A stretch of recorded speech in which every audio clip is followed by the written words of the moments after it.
ಬಣ್ಣದಹಳ್ಳಿ ಸರ್ಕಾರಿ ಶಾಲೆ ಆವರಣದಲ್ಲಿ ಕೊಳಚೆ ನೀರು ಸಂಗ್ರಹ ಗಬ್ಬೆದ್ದು ನಾರುತ್ತಿದ್ದು ಗಮನ ಹರಿಸದ ಅರಾಣಿ ಗ್ರಾಮ ಪಂಚಾಯಿತಿ ಅಧಿಕಾರಿಗಳು.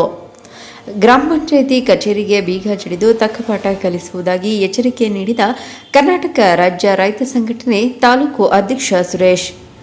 ನಾಗಮಂಗಲ ತಾಲೂಕಿನ ಬೆಳ್ಳೂರು ಹೋಬಳಿಯ ಅರಾಣಿ ಗ್ರಾಮ ಪಂಚಾಯಿತಿ ವ್ಯಾಪ್ತಿಯ ಬಣ್ಣದಹಳ್ಳಿ ಗ್ರಾಮದ ಸರ್ಕಾರಿ ಕಿರಿಯ ಪ್ರಾಥಮಿಕ ಶಾಲಾ ಮುಂಭಾಗದಲ್ಲಿ ಕೊಳಚೆ ನೀರು ಸಂಗ್ರಹವಾಗಿದ್ದು ಗಬ್ಬೆದ್ದು ನಾರುತ್ತಿದೆ. ಇಂತಹ ದುರ್ವಾಸನೆಯನ್ನು ಸವಿದು ಮಕ್ಕಳು ಶಾಲೆಗೆ ತೆರಳುವ ಪರಿಸ್ಥಿತಿ ನಿರ್ಮಾಣವಾಗಿದೆ.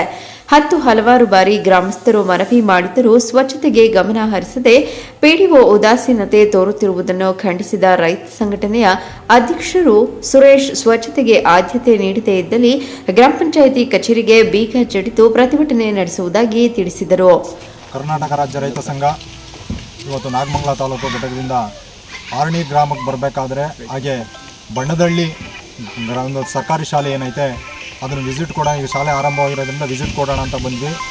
ಅದ್ರ ಮುಂಭಾಗ ಸುಮಾರು ಈಗಾಗಲೇ ಒಂದು ಸೊಂಟದುದ್ದ ನೀರು ನಿಂತೈತೆ.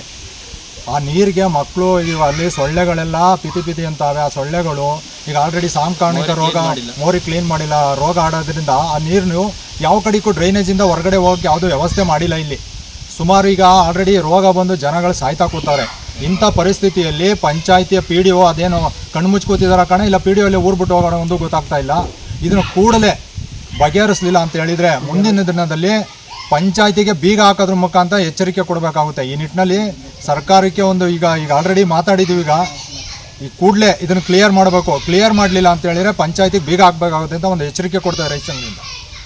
ತೋರಿಸಿ ಇವರ ಅದು ಮೋರಿ ಯಾವ ಥರ ಇದೆ ಅಂತ ನೋಡಿ. ಈ ಥರ ಮೋರಿ ಒಳಗೆ ಮಕ್ಕಳು ಬಿದ್ದರೆ ಒಂದು ಸೊಂಟದ ನೀರೈತೆ.